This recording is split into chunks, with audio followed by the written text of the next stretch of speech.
एक गांव में हरिदास नाम का किसान रहता था।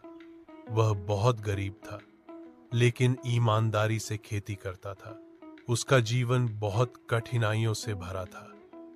छोटी सी झोपड़ी और 2 बैल ही उसकी पूंजी थी। दिन रात वह खेत में मेहनत करता, कभी सूरज की तपिश, कभी बारिश की मार झेलता, पर मेहनत से पीछे नहीं हटता। गांव वाले उसकी सच्चाई और लगन की मिसाल देते। एक दिन खेत जोतते समय उसे जमीन में एक सोने का घड़ा मिला।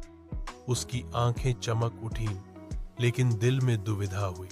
उसने सोचा, ये तो मेरी जमीन का नहीं है। तुरंत उसने गांव के चौधरी को जाकर बताया। चौधरी ने कहा, हरिदास, यह तो तुम्हारा हक है। लेकिन हरिदास ने मना कर दिया।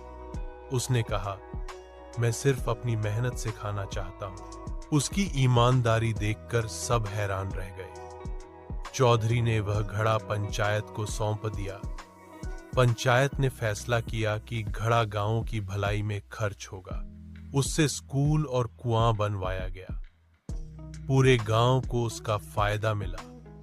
हरिदास को सम्मानित किया गया, लेकिन वह पहले जैसा ही सादा जीवन जीता रहा। गांव के लोग उसे आदर्श मानने लगे।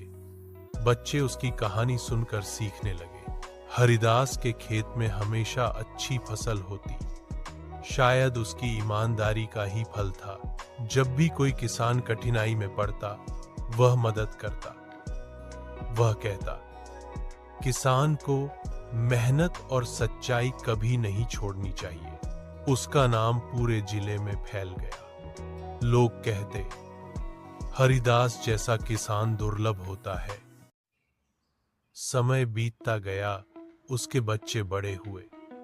उन्होंने भी पिता की सीख अपनाई। ईमानदारी और मेहनत से गांव में इज्जत पाई।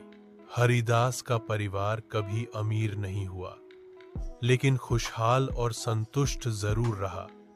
उसकी पत्नी अक्सर कहती, सच्चाई ही सबसे बड़ी दौलत है। गांव के मेले ठेले में लोग उसकी प्रशंसा करते। हरिदास हंसकर कहता, मैं तो बस एक साधारण किसान हूं। उसकी विनम्रता लोगों को और प्रभावित करती। धीरे धीरे गांव में झगड़े और लालच कम होने लगे। सबने हरिदास से प्रेरणा लेकर मेल झोल बढ़ाया। गांव में भाईचारा और शांति फैल गई।